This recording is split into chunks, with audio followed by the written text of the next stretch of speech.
when you wake up in the morning to the song of the birds in the trees, with the sun shining bright in the blue of the sky and the flowers a-sway in the breeze. You know that the world is quite special, and you wonder what it's all about. How everything knows just where everything goes. Well, I know how you can find out. Just sing of math and science, there's music everywhere.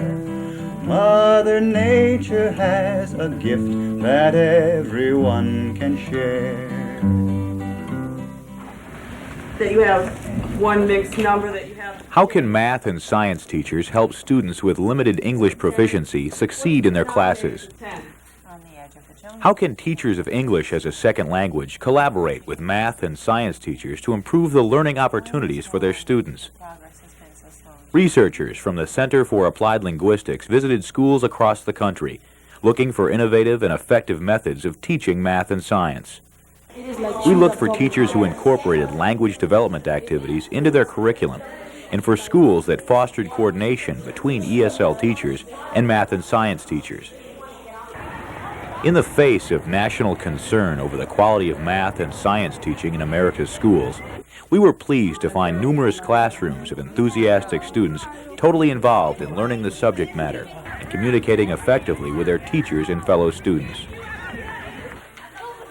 Our purpose in showing you some of the classes we visited and letting you hear what the teachers and students have to say is to encourage other teachers and school administrators to experiment with the techniques and teaching styles that seem to be common elements in the most successful classes. These elements include cooperative or small group learning, peer tutoring or students teaching students, the use of games and other hands-on activities,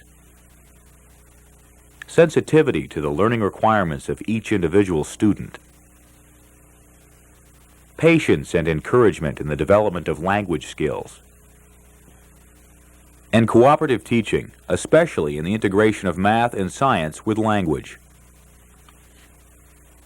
You are going to see classes at the International High School in New York, at McKinley School in San Francisco, at Sidney Lanier Intermediate School in Northern Virginia, and at the Bronx High School of Science in New York.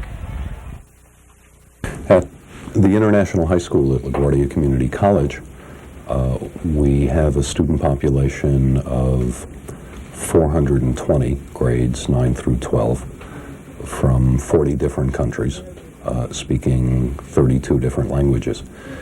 And at the heart of our instructional approach is the understanding that all of our students require the ability to speak English with near native language fluency. My name is Felicita Santiago, and I teach at the International High School at LaGuardia Community College, and I teach Sequential Mathematics 1. Math is a language, and I took that focus, and I have managed to incorporate some English as a second language into my curriculum, games, the use of vocabulary, and to get the students engaged and become part of the process. The numbers can be 65, 66, Yeah, look. 67, because Yeah, the this one more is greater one person earns 65, right? If this guy is earned 3 times as much as this guy, so this should be this times 3, right? 65 times 3. The process of learning in Felicita Santiago's classes is as important as the content of the lessons. She establishes a framework of collaboration so the students feel free to talk and help each other because they feel they have a stake in the classroom. It's the same thing, only different. Find 3 even consecutive integers such that 3 times the middle integer is 10 more than the greatest. X equals 12. The curriculum should be viewed as an umbrella. But it's not the end to one's teaching. You are teaching within a system, you're teaching with human beings, and you must take that class where they're at. what would I gain if I push my students at fantastic speed to cover the whole curriculum and say, I am finished in June, and I left students behind who cannot understand what is happening? That is part of the process that leads to dropout. I did find the x, and the x equal the middle number. To make sure that I did correct, I'm gonna check. And can I check it? Yeah, but okay, check that and then we'll stop and discuss it, okay? Yeah. That's 2. No. 18 equal 20. How did the small number? Yeah, he has a question, a very valid question. How did you end up with the small number? Because I said that the middle, there are 3 numbers. The middle, the greater, and if I do 6 minus 2, it's gonna give me the number because they are even, consecutive even, and they divide by 2. I want to leave that there because it's beautiful. I mean, the whole process that you work this through is just gorgeous, okay? Did anyone else come up with another way of working this? Make sure, I want you to talk it over with your friends. Just don't come up with the answers by yourself. Okay, remember the way to position the letters. Are you ready? An open sentence containing 2 members separated by a symbol that tells us that the members are not equal. What do we call that the members are not equal?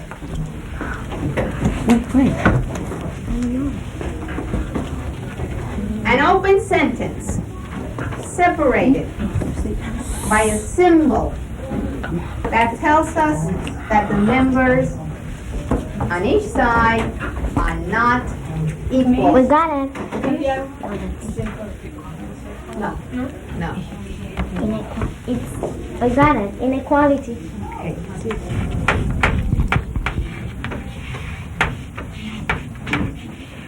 I realized that by working within a framework of collaboration, by making students responsible for each other, by making a table come together as a cohesive unit, by setting guidelines and saying, well, people make mistakes. We could help them along the way. 106. Can I ask you something? What do we call that operation? It starts with the G. Yes, that's what it is. Anyone want to help her? What did she do when she took 3B minus... distributive. Okay, very good. So what number did you distribute? 5. Okay. 15B equals 105. You could multiply. If you multiply, there's no problem. You have negative y, and you multiply by negative 1. What are you going to end up with? We applaud differences, and at the same time, we're getting the students to recognize that it's the process that is the most important thing. But he didn't do the process. He didn't do the what? The process. The process, yes. If you want to be a scientist, just listen to this, listen to this. You don't have to wear a white coat, you don't have to work all day, you don't have to be top secret, all you have to do is say who, what, where, why, when, and how. I would like to know right now who, what, where, why, when, and how, and I won't stop till I find out.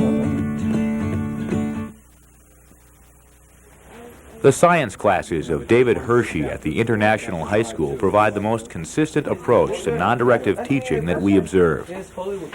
The classes feature small group learning and student interns.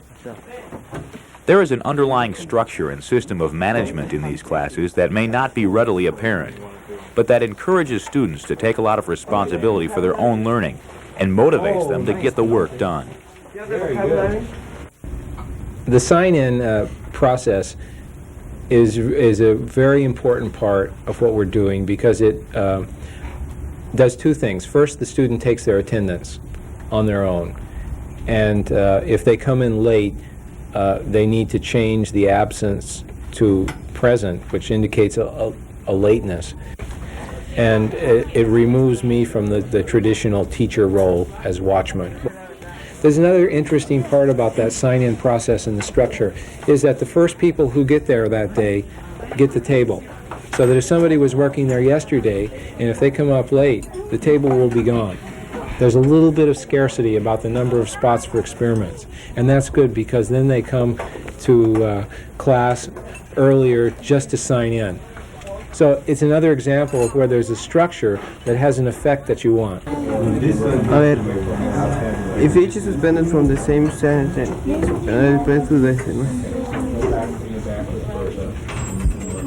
a ver, ¿cómo se los empujaría así? Students learn English when they learn it in a context that's meaningful to them. And students learn English here by using English to accomplish tasks. To get the work of physics done, they need to use English. They need to talk about the experiments with each other. And in the process of using the language, they just simply learn it automatically. How did you explain that? Oh, because why the pendulum? The pendulum? Yes. Well, wait up. We put it like this, and then we threw. Well, the force was the kind of same. Wait. No. I can answer it. Wait. Okay.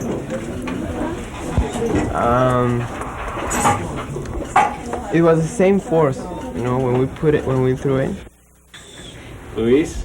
Yeah, Luis. Luis, you're voted by your classmates as the strongest guy. Come on. Let's watch a little bit of David's presentation on Newton's third law of physics. Luis, what I want you to do today is we're going to test your strength against this piece of paper. Okay? So what I want you to do is to make a fist. All right? And I want you to hit this paper as hard as you can. All right? Oh, wow. We almost always create a demonstration or an activity that not one person can do by themselves. So that we have to have the participation of the class in that lesson. How come? Luis is a pretty strong guy and he hit this pretty hard. How come the paper's fine? Okay. Can you hit that paper just as hard as you can?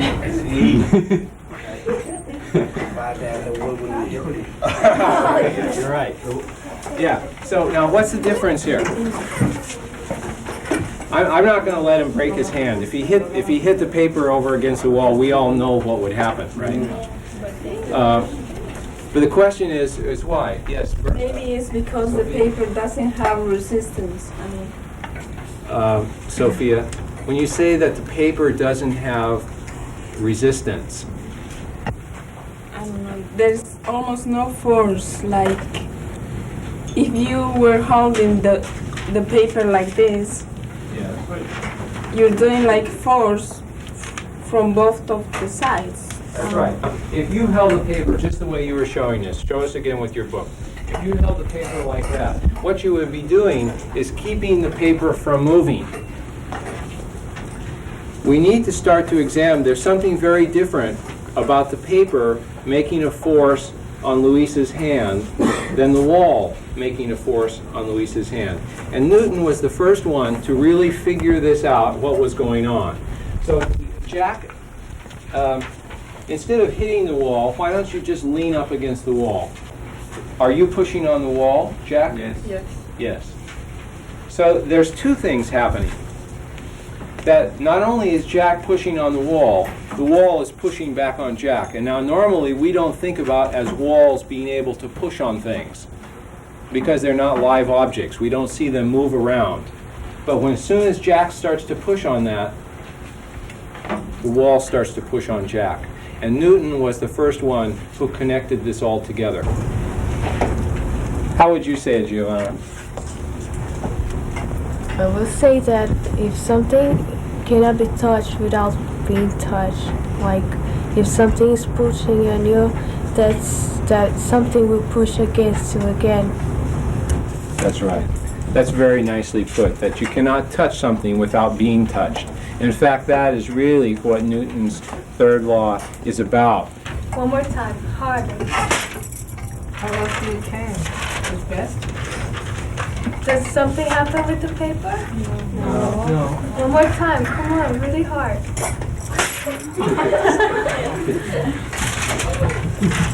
How come does nothing happen with the paper? Why? Let's see, what about you?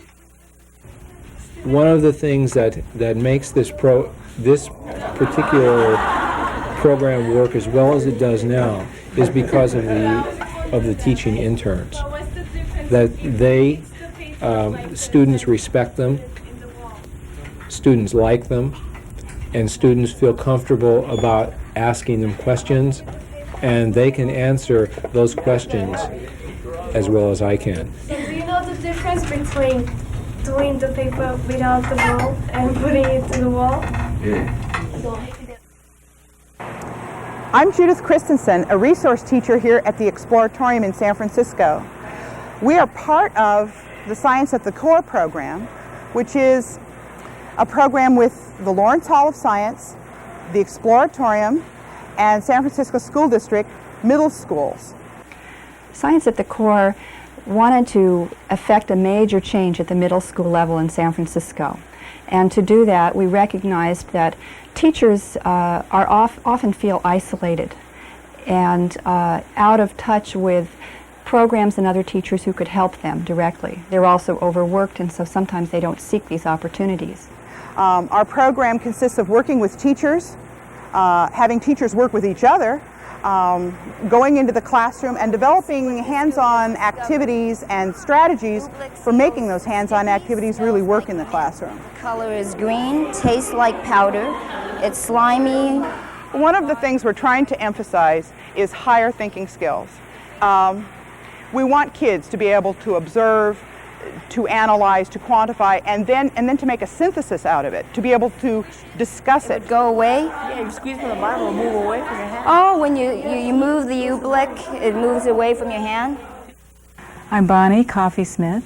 I work at McKinley School in San Francisco. I'm a science resource teacher. Almost 23% of our student body is limited English or non-English speaking. The science program that we have here has encouraged children to learn English at a faster rate. We use a lot of cooperative learning in which students are teamed. Often a limited English speaker is teamed with a student who is very fluent in English and can assist that student. This lesson I think you'll enjoy. First we're going to spend some time analyzing prints and observing prints, then we're going to solve a crime. Then we're going to use what we learned and solve a crime. There was a bank robbery a few days ago, so I have some suspects that we're going to look at and see if we can determine which person might be guilty. I want you to look at each print one at a time as you analyze and as you observe these prints. And what I'm really looking for, I want you to be able to describe the pattern of the fingerprint. I want you to be able to give me vocabulary words that describe what you see. There are many things going on in this lesson. not just content, not just discovering about our fingerprints and the different patterns that our fingerprints have, but also the structure of the lesson itself is based on the scientific method.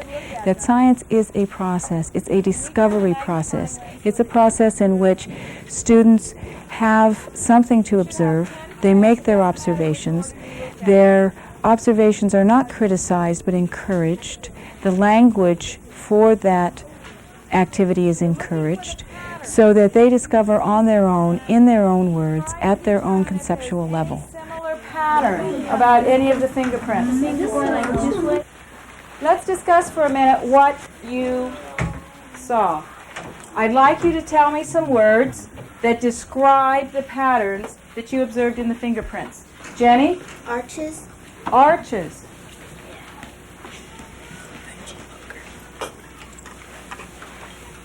Fred? Some are bigger. Small, large. So there was a size difference. Marley? Ovals, like they were ovals. Ovals?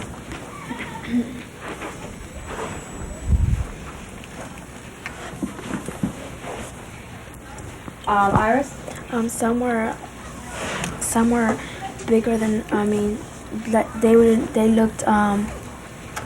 they all were different in a way. You know, some were wavy and some were circles, some looked like trees. In the same print?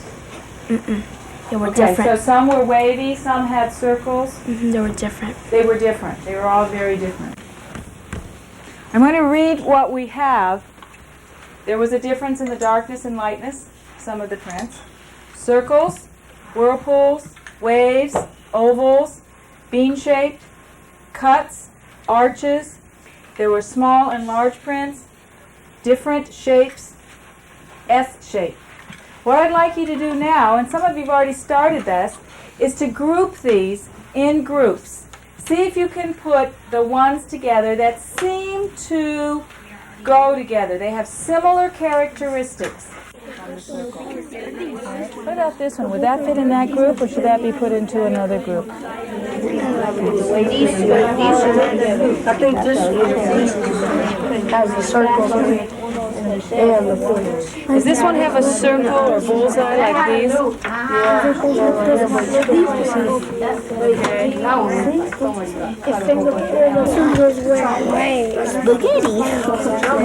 Four loops.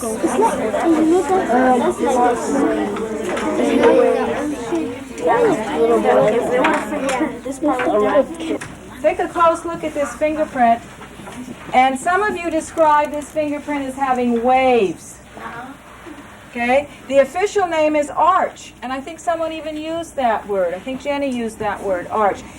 Here's a second classification. These are the ones with circles. Another name for circle is whorl. That's called a whorl. And there's a third grouping we're going to talk about today. Also during the lesson, there is a time where I explain to them about fingerprints. I give them some factual information. This part of the lesson comes after they have made their own discoveries. The pattern begins. See how it looks like a tail of an animal? Today we're going to use the information that we learned about fingerprints to solve a crime, because that's what criminalists do. Our crime begins in a large business. The security guard came to work early in the morning and found that the safe was open and empty. He immediately called the police. He did not touch the safe. I happen to have a paper with the suspect's fingerprints. What you and your partner are going to do is to classify these fingerprints. There's a line under each fingerprint. You need to write in the fingerprint pattern. If it's an arch, write in arch. If it's a loop, write in loop. Okay, these are the suspects. Now look at the secretaries. Different. See, this one goes a little higher. This one goes right. This one goes left. I know. And this has a whirl right in the middle. This has it at the top. The loop. It's dark. It's coming from the left corner. And it's coming from it's coming all the way from the corner. And this one is coming from right there, out of the, sort of from the middle and the arch. So the counting is the. I think it will start counting. How about you? Arch. Come curve. It's curved up. It's not counted. The loop is going from into the corner. This loop is a little bigger coming from right there. It's the counting. The counting. The counting so it's much. His fingers look much like these. Were you able to determine whose fingerprints were on the safe? Yes. Who would like to share that information? Calvin, why don't you share that with us? This one? Whose fingerprints are on the safe? The accountant. The accountant. How many of you agree that it's the accountant whose fingerprints are on the safe? Okay. Do you think he did it? Yes. Do you think the accountant took the money? Is there any reason why his fingerprints might be on the safe? Are there any reasons why his fingerprints might be on the safe? Andre? Because he has to open it to count the money. He has to open the safe to count the money.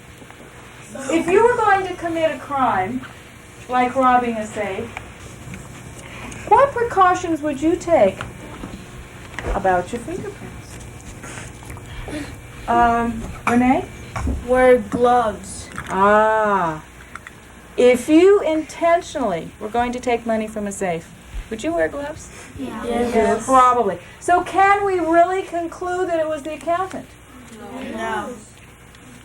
How many people still think the accountant took the money from the safe? How many people think maybe he did, but then maybe he didn't? That's what I think too. That was a great activity today. I'd like to thank you all for working so hard with it. You're really going to be good criminalists. If you decide to become a criminalist when you grow up, I think you're on to a good start. Let's give ourselves a hand for a good job. At Sidney Lanier Intermediate School in Fairfax, Virginia, math teacher Gloria Allen uses innovative strategies in her classes. The desks are arranged with students facing each other. This makes it easier for them to discuss the subject matter. It takes the focus away from the teacher and places more responsibility on the students themselves. The other day you formed your cooperative learning groups. I put you into groups and you came up with your group name and your group leader or recorder. Let me just remind you what the purpose of your groups are. You are a family. Tony, you are responsible for people in your group to understand what's going on. We've gone over scientific notation in your group. You will make sure that everybody will make sure that everybody in their group understand the idea of scientific notation. Okay? We have 4 people in a group, 5 in some groups, and our rule is going to be ask 3 before me. In other words, in your groups of 4, don't come running to me saying, I need your help, I don't know how to do that.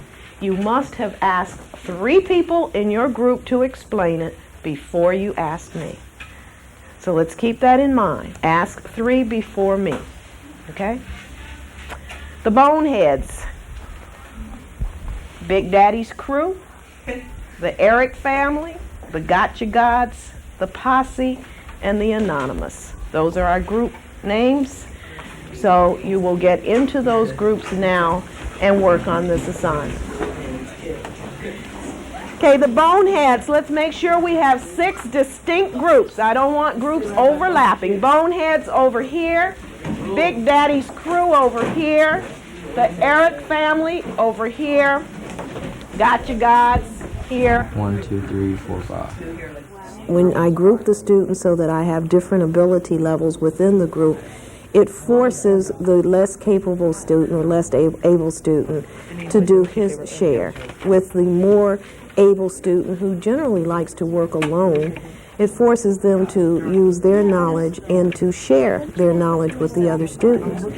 Grouping students, to me, many times is very effective because students often will learn more from another student than from the teacher. Grouping students and working in small groups, they are more comfortable asking their peers questions than they are asking me a question as a total class. They're not as threatened in asking their questions. What about number 20? What about number 22? Isn't it 7.4592? Yeah. When I made up the groups, I deliberately made groups so that I would have an ESL or a non-English speaking student in a group with English speaking students. And it forces them to help the non-English speaking student. And they are ready and willing to help each other.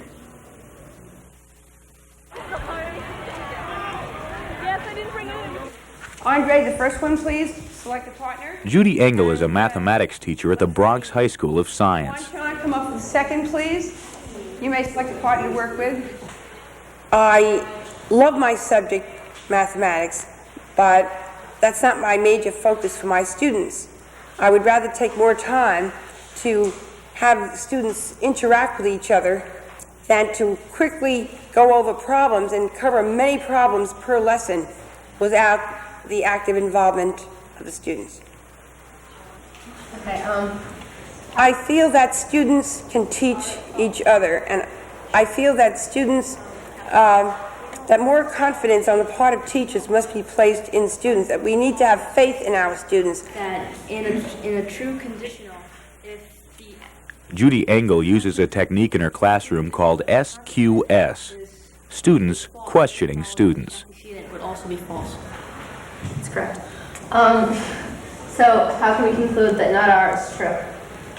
From a menu of 5 sandwiches and 5 beverages, how many different lunches consisting of 2 different sandwiches and 1 beverages can be selected? About SQS, it's a technique to invite students' involvement, and the students learn to care about each other. They're not only interested in their learning a particular topic, but they would like to know that their friends are also learning. It's a cooperative spirit. We're in this together. We're on a team. As far as the academic part of SQS, the students are becoming better thinkers and are talking about how they arrive at answers and how they even arrive at wrong answers, which often help the learning process. Consisting of 2 different sandwiches and 1 beverage is 50. Can somebody please tell us how we form a contrapositive? To form a contrapositive, we take the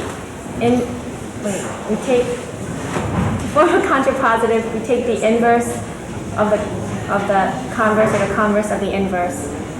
Okay, thank you. And can somebody state the answer in a complete sentence? The logically equivalent statement of if Jeff passes math, then he will be happy is the contrapositive, which is if Jeff is not happy, then he will not pass math. Thank you. Have a wonderful weekend. The buttons are here, the SQS buttons you will receive on Monday. You really did beautifully.